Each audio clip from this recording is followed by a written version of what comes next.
Lord, I'm not going to give any place to Satan in my life. ஆண்டவரே, என்னுடைய வாழ்க்கையிலே பிசாசுக்கு இடமே கொடுக்க மாட்டேன். Think of it like this. இப்படி எண்ணி பாருங்கள். You hear a knock at the door of your house. வீட்ல திடீர்னு கதவு தட்டுற சத்தம் கேக்கு. And you open the door and Satan is standing there. கதவை திறந்து பார்த்தா பிசாசு வந்து நிக்கிறான். Can I come into your house? உங்க வீட்டுக்குள்ள வரட்டுமா? He cannot come without your permission. உங்களுடைய அனுமதி இல்லாமல் பிசாசு உங்க வீட்டுக்கு வர முடியாது. Can I come in?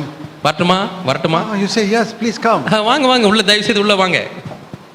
That is what you are doing when you accuse one another. ஒருவர் குற்றம் சாட்டும் பொழுது நீங்கள் செய்கிற காரியம் இதேதான், பிசாசை வரவேற்கிறீர்கள். So there's one thing, if you learn in this conference, it will be very good. ஆகவே இந்த முழு கான்ஃபரன்ஸ்ல ஒரு காரியத்தை கற்றுக்கொண்டால் அது மிகவும் நல்லது. When you point your finger at your husband or wife, you are opening the door and saying, Satan, please come inside my house. கணவனையோ மனைவியோ குற்றம் சாட்ட கை நீட்டும் பொழுது நீங்கள் செய்கிறது என்னவென்றால் அந்த கையினாலே கதவை திறந்து சாத்தானை உள்ளே அனுமதிக்கிறீர்கள். And I'll tell you one thing, once he comes inside, he's not going to go away so easily. ஒரு தடவை உள்ள வந்துட்டோன்னா அவ்வளவுதான், அவ்வளவு லேஸ்பட்ட விதத்துல போக மாட்டான்.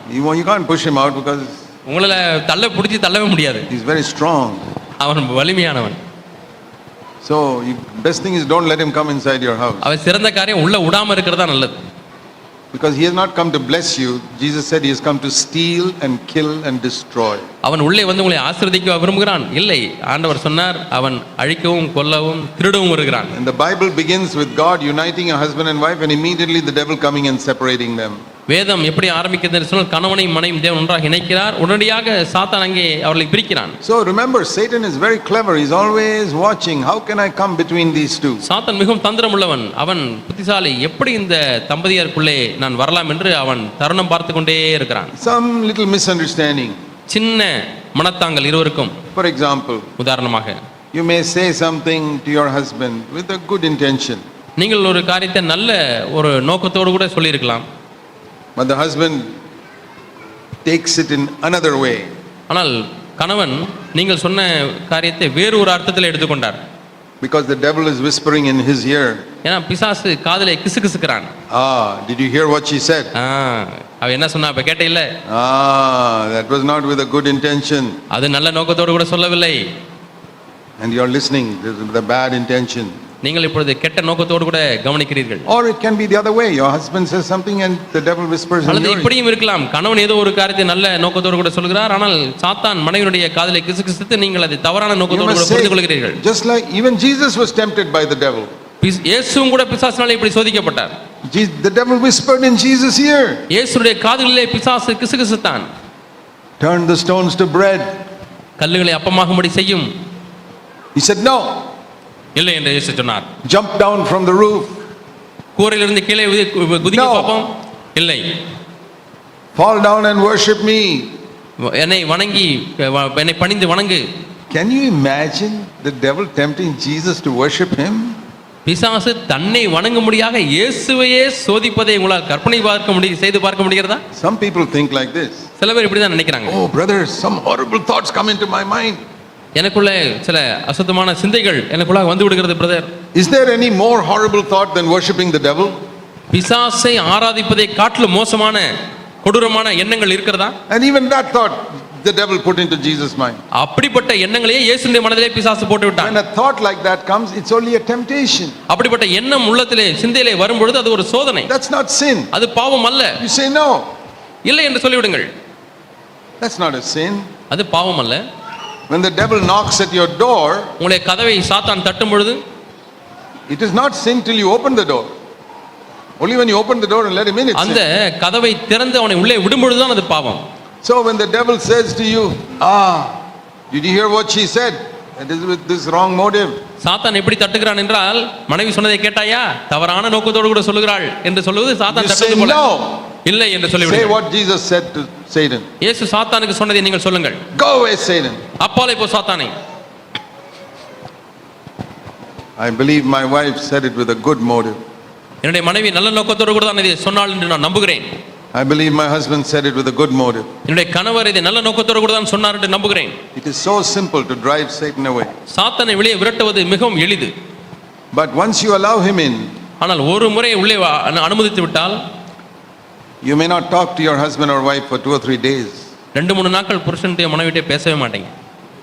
Has that happened to you? உங்கள்கிட்ட நடந்திருக்கிறதா? because you allowed the devil to come in with one thought. ஒரு எண்ணத்திலே சாத்தானை உள்ளே வர அனுமதித்து விட்டீர்கள். So I have one advice for all of you husbands and wives. ஆகவே கணவன்மாராய் மனைவிமாராய் இருக்கிறவங்க எல்லாருக்கும் நான் சொல்லக்கூடிய ஒரு ஆலோசனை உண்டு. Watch your thoughts. எண்ணங்களை குறித்து கவனமாயிருங்கள். Don't let the devil come and put the wrong idea in your mind about each other. ஒருவரை குறித்து ஒருவருக்குள்ளாக தவறான கருத்துக்களை சாத்தான் உள்ளே போட்டு விடுவதற்கு அனுமதியே கொடுக்க வேண்டாம். And don't think that you're strong and the other person is weak. நீங்கள் வலிமையானவர்களாக இருக்கிறீர்கள், மற்ற நபர் பலவீனர் என்று எண்ண வேண்டாம். No, இல்லை, both are weak. இருவருமே பலவீனர்கள். You need to help one another. நீங்கள் ஒருவருக்கு உதவி செய்ய வேண்டியதாக இருக்கிறது. See Ecclesiastes chapter 4. பிரசங்கின் புத்தகம் 4ஆம் அதிகாரம். Here it is speaking about a husband and wife. இங்கே கணவன் மனைவியை குறித்து சொல்லப்பட்டிருக்கிறது. Verse 9. 9ஆம் வசனம். Two are better than one. ஒன்றியா இருப்பதிலும் இருவர் கூடி இருப்பது நலம். Ecclesiastes chapter 4. பிரசங்கின் புத்தகம் பழைய ஏற்பாட்டில் 794ஆம் பக்கம் 4ஆம் அதிகாரம் 9ஆம் வசனம். Verse 9. 9ஆம் வசனம். Two are better than one. தனியா இருப்பதை காட்டிலும் இருவர் கூடி இருப்பது நலம். That is like God said about Adam, it's not good for him to be alone. ஆதாமை பார்த்து ஆதாம் தனிமையா இருப்பது நல்லதல்ல என்று ஆண்டவர் சொன்னது போல தான் இதுவும். Same thing here. அதே காரியம் தான் இங்கே சொல்லப்பட்டது. ஒன்றியா இருப்பது நல்லதல்ல. Two are better. இருவர் கூடி இருப்பது நலம். Because ஏனென்றால் verse 10. 10ஆம் வசனம். If one of them is falling, the other can hold him. ஒருவன் விழுந்தால் அவனை இன்னொருவன் தூக்கி விடுவான். But if he is alone when he is falling, then there is nobody to help. தனியா இருந்து விழுகிறவனுக்கு ஐயோ, அவனை தூக்கி விட துணை இல்லையே. You know, if you are both walking and one is slipping, the other can hold you. நீங்கள் ரெண்டு பேரும் நடந்து போய் கொண்டிருக்கிறீர்கள், ஒருவர் தடுக்கி விட்டு விட போனால் அடுத்தவர் கரத்தை உடனே பிடித்து. One day it may be the wife slipping, one day it may be the husband slipping. நடக்கும்போது ஒரு நாள் கணவன் தடுக்கி விடலாம், அல்லது ஒரு நாள் மனைவி தடுக்கி விட ஏதுவாகலாம். When you see your wife slipping, அவை மனைவி தடுக்கி விழுவதை பார்க்கும் பொழுது what do? என்ன செய்வீர்கள்? Now physically, when you are walking, if you see her slipping, you will pull her up. சரீர பிரகாரமாக ரெண்டு பேரும் நடந்து போய் கொண்டிருக்கிறீர்கள், மனைவி கால் தடுக்கி விட போகிறாள், அப்பொழுது நீங்கள் பிடித்து விடுவீர்கள். But spiritually, ஆனால் ஆவிக்குரிய விதத்திலே when you see a weakness in your wife, மனைவியிடத்தில் ஒரு பலவீனத்தை பார்க்கும் பொழுது, that means she is slipping. அதனுடைய பொருள் என்னென்றால் ஆவிக்குரிய வாழ்க்கையில் தவறி விழுகிறாள், இடறி விழுகிறாள். என்ன செய்கிறீர்கள்? You criticize her. நீங்கள் குறை சொல்கிறீர்களா? Then you are pushing her more down. அப்படியான இன்னுமாய் பிடித்து கீழே தள்ளுகிறீர்கள். If you see a weakness in your husband, கணவனிலே ஒரு பலவீனத்தை பார்க்கிறீர்கள், it means he is not walking steadily. அவர் ஸ்டெடியாக நடப்பதில்லை. If you criticize him, you are pushing him more down. அவரை குற்றம் சுமத்தினால் அவரை இன்னுமாய் விழுவதற்கு கீழே தள்ளுகிறீர்கள். If you see your husband or wife slipping, you must hold them. கணவனோ மனைவியோ இடறி விழும் பொழுது நீங்கள் கரத்தை உடனே பிடிக்க வேண்டும். That is the Christian thing to do. இதுதான் கிறிஸ்தவ வழி. We never do that physically. We won't push down a person who is slipping. சரீர பிரகாரமாக யாராவது இடரும் பொழுது நம்ம பிடித்து தள்ளுவதில்லை. Even a unknown person walking on the road, if he is slipping, we will hold him. கணவன் மனைவி விட்டு விடுங்கள். யாராவது முன்பின் தெரியாத ஒருவர் தடுக்கி விழ போனாலும் கூட அவரையே நாம் பிடிக்கிறோம். But why do we push each other down in the house? ஆனால் வீட்டில் ஏன் ஒருவர் பிடித்து தள்ளுகிறோம்? Spiritually, ஆவிக்குரிய விதத்திலே lift them up.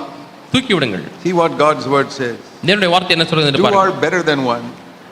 ஒன்றியா இருப்பதிலும் இருவராய் இருப்பது Because நல்லது. if one falls, the other can hold him up. ஒருவன் விழுந்தால் அவனை துணையாளி தூக்கி விடுவான். When Eve was talking to the devil ஏவாள் பிசாசினிடத்திலே பேசிக் in the கொண்டிருந்தாள் Garden of Eden, ஏதேன் தோட்டத்திலே. Adam should have held her. ஆதாம் உடனடியாக ஏவாளை பிடித்திருக்க வேண்டும். Hey, don't discuss with this person. இந்த ஆளோடு கூட பேச வேண்டாம், This is not good. அது நல்லதல்ல, Let's go away from here. நம்ம இங்க இருந்து போயிரும்.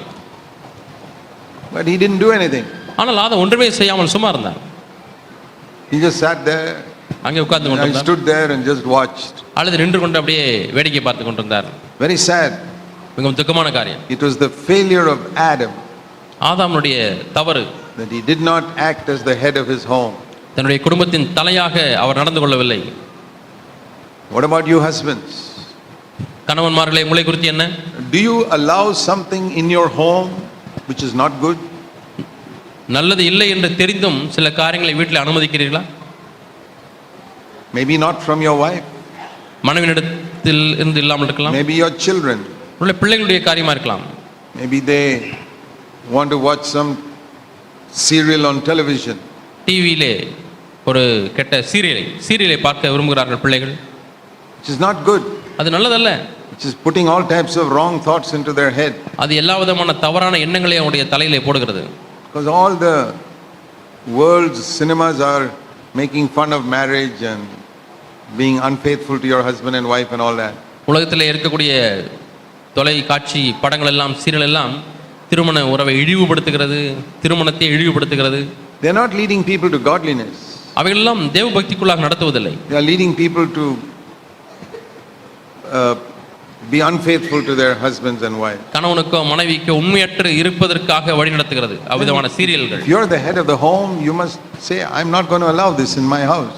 வீட்டுக்கு தலையாக இருந்து சொல்ல வேண்டும், நான் இவைகளை இந்த வீட்டிற்குள்ளாக அனுமதிப்பதில்லை. You must be the head of the house in a loving way. ஒரு அன்பான விதத்திலே நீங்கள் வீட்டிற்கு தலையாக இருக்க வேண்டும். It's very important. You must love your wife, but you must be the head of the house. நீங்கள் மனைவியை நேசிக்க வேண்டும், ஆனால் அதே சமயத்தில் நீங்கள் தான் வீட்டுக்கு தலையாக இருக்க வேண்டும், குடும்பத்திற்கு. We must not allow sinful things to come into the house. பாவமான காரியங்கள் வீட்டுக்குள்ளாய் வருவதற்கு ஒரு காலம் அனுமதிக்க கூடாது. If you cannot afford to buy something for the house, வீட்டில் ஏதோ ஒரு பொருளை வாங்குவதற்கு முடியவில்லை, or some extra clothes, அதிகப்படியான வஸ்திரங்கள், ஆடைகள், but if your wife wants to buy and ஆனால் மனைவி வாங்கித்தான் ஆக வேண்டும் என்று borrow some money and buy, கடன் வாங்கியாவது இந்த பொருளை வாங்க வேண்டும் என்று மனைவி கேட்கிறாள், you must say no, we can't do it. இல்லை, அதை நாம் செய்ய முடியாது என்று சொல்ல வேண்டும். If your wife gets angry, let her get angry. What can you do? மனைவிக்கு கோபம் வந்தால் வரட்டும், நீங்கள் என்ன செய்ய முடியும்? But we must not sin by unnecessarily getting into debt. தேவையற்ற விதத்திலே கடனுக்குள்ளாய் போய் நாம் பாவம் செய்யக்கூடாது. Now if it is an emergency, like you've got to go to hospital for some treatment and you have to borrow, that is okay. நீங்கள் நெருக்கடியான நிலையிலே ஏதோ ஆஸ்பத்திரிக்கு போய் ஆக வேண்டும், சிகிச்சைக்கு பணம் கட்டி ஆக வேண்டும், அந்த நேரத்தில் கடன் வாங்குவது or some பரவாயில்லை. children's school fees, you have to borrow some to give money. அல்லது பிள்ளைகளுக்கு நீங்கள் பள்ளியிலே அல்லது கல்லூரியிலே கல்வி கட்டணம் செலுத்த வேண்டும், அதற்காக கடன் வாங்குவது தவறு. God understands that. தேவன் அதை விளங்கிக் கொள்கிறார். But when it is just to buy some extra clothes and new sarees and all, that is not right. ஆனா புது புடவை வாங்குவதற்கும் துணிமணிகளை வாங்குவதற்கும் கடன் Then to get into debt is wrong.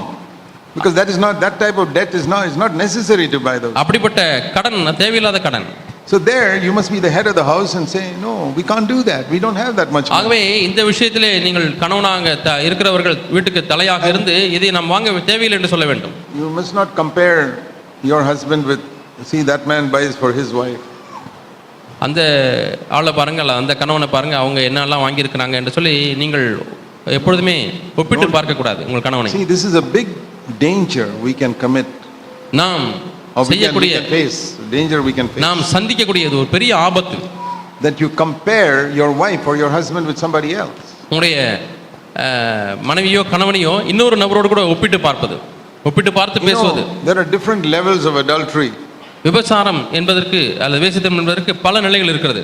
One is to physically go and have sex with somebody else. சரீர பிரகாரமாக வேறு ஒரு நபரோடு, திருமணத்துக்கு வெளியே வேறு நபரோடு கூட பாலுறவு கொள்வது. Then deeper level is where ஆழமான நிலை என்னவென்றால் only with your eyes you do it. உங்களுடைய கண்களினாலே இச்சிக்கிறீர்கள். Deeper is with your mind you do it. அதையும் ஆழமாக மனதிலே செய்கிறீர்கள். And another level is comparing your wife with somebody else's wife. இன்னொரு நிலை என்னவென்றால் உங்களுடைய மனைவியை வேறு ஒருத்தருடைய மனைவியோடு கூட ஒப்பிட்டு பார்த்து பேசுவது. Or comparing your husband with somebody else's husband. அல்லது உங்களுடைய கணவரை வேறு ஒரு கணவரோடு கூட ஒப்பிட்டு பேசுவது. If he can do that for his wife, why can't you do it for me? பாருங்க, அந்த ஆள் அவங்க மனைவிக்கு செஞ்சிருக்காரு, உங்களால செய்ய முடியல. See what he has bought for his. அவங்களுக்கு என்ன வாங்கி கொடுத்திருக்காங்க பாத்தீங்களா? Or saying, see how she is submissive to her husband, why can't you be like that? அவளை பாத்தியா, தான் கணவனுக்கு எப்படி அடங்கி இருக்கறா, நீ இருக்கறியே. You know, when you compare your partner with somebody else, உங்களுடைய வாழ்க்கை துணையை வேறு ஒருவருடைய வாழ்க்கை துணையோடு கூட நீங்கள் ஒப்பிடும் பொழுது, I call that a level of adultery. அதையும் நான் வேசித்தனத்தின் ஒரு நிலை என்று தான் சொல்லுவேன். That means you're saying, அதனுடைய பொருள் என்னவென்றால் என்ன சொல்கிறீர்கள்? I don't like you as you are, I wish you were like that. நீ இருப்பது போலவே எனக்கு உன்னை பிடிக்கவில்லை, நீ அவளை போல இருந்தால் எனக்கு பிடிக்கும் என்று சொல்கிறீர்கள். The Bible says that is the 10th commandment, you shall not covet your neighbor's wife. உன்னுடைய அயலகத்தானுடைய மனைவியை இச்சியாதிருப்பாயாக என்று வேதம் 10வது கட்டளையாக சொல்கிறது அல்லவா? Why can't you cook like her? ஏன் அவள் சமைக்கிறது போல நீங்க சமைக்க கூடாது, நீ சமைக்க கூடாது? You know, these are small things. இதெல்லாம் சிறு சிறு காரியங்கள். But that is how the devil comes in. ஆனால் இப்படி தான் பிசாசு உள்ளே வருகிறான். The devil doesn't come by making a big hole in the wall. சுவத்திலே பெரிய ஓட்டையை போட்டுக்கொண்டு பிசாசு உள்ளே வருவதில்லை. You know how these cockroaches can come from a small little gap somewhere. கரப்பாம்பூச்சி பார்த்திருக்கீங்களா? கரப்பாம்பூச்சி குட்டி சின்ன கேப் இருக்கும், உள்ள பூந்து வந்துடும். That's how the devil comes in, some small gap. அப்படியே சின்ன கேப் இருந்தா போதும், இடைவெளி இருந்தால் போதும், பிசாசு பூந்து உள்ளே வந்து விடுவான். He comes inside and he grows up to become a big lion. அவன் அந்த கரப்பாம்பூச்சியை போல உள்ள வீட்டுக்குள்ளே வந்து விட்டு உள்ளே வந்தோடனே பெரிய சிங்கமா வளர்ந்து விடுவான். So don't allow him to come in these small ways. அவன் சிறு சிறு விதங்களிலே உள்ளே வருவதற்கு அனுமதிக்கவே வேண்டாம். Now if you have done that in the past, கடந்த காலங்களிலே இதை நீங்கள் செய்திருப்பீர்கள் என்றால் don't get discouraged. அதிரியப்பட வேண்டாம், சோர்ந்து போயிட We வேண்டாம். have all made mistakes. நாம் எல்லாருமே தவறுகள் செய்திருக்கிறோம். But Acts chapter 17, ஆனால் அப்போஸ்தலர் நடவடிக்கைகள் 17ஆம் அதிகாரம் there's a very good verse. மிகவும் நல்ல ஒரு வசனம், Verse 30. 30ஆம் வசனம். அப்போஸ்தலர் 17:30. God has overlooked all your times of ignorance. அறியாமையுள்ள காலங்களை தேவன் காணாதவர் போல இருந்தார். What a wonderful verse that is. என்ன அற்புதமான ஒரு வசனம். So many years you were ignorant of all these things and you did so many wrong things. எவ்வளவு ஆண்டுகளாக இவைகளை குறித்து அறியாதிருந்தும் எவ்வளவு தவறுகளையும் நீங்கள் செய்திருக்கிறீர்கள். God says, தேவன் சொல்கிறார், I'm not going to look at it. நான் அவளை காண மாட்டேன், I have forgiven. நான் அவளை மன்னித்து விட்டேன், You can forget it. நீ அதை மறந்து விடலாம். But now, ஆனால் இப்பொழுதோ, it says here, now he is saying you must repent. ஆனால் இப்பொழுதோ மனம் திரும்ப வேண்டும் என்று அவர் கட்டளையிடுகிறார். So, up till today, all the mistakes you made in your life, God says, forgiven. ஆகவே இன்று வரை இதுவரை நீங்கள் செய்த எல்லா பாவங்களும் அவைகளை நான் மன்னித்து விட்டேன் என்று ஆண்டவர் All the சொல்கிறார். mistakes you made to your husband or to your wife, கணவன் மனைவியிடத்திலே, மனைவி கணவனிடத்திலே செய்த எல்லா தவறுகளையும் forgiven. மன்னிக்கப்பட்டாயிற்று. But now we must repent. ஆனால் இப்பொழுதோ மனம் திரும்ப வேண்டும்.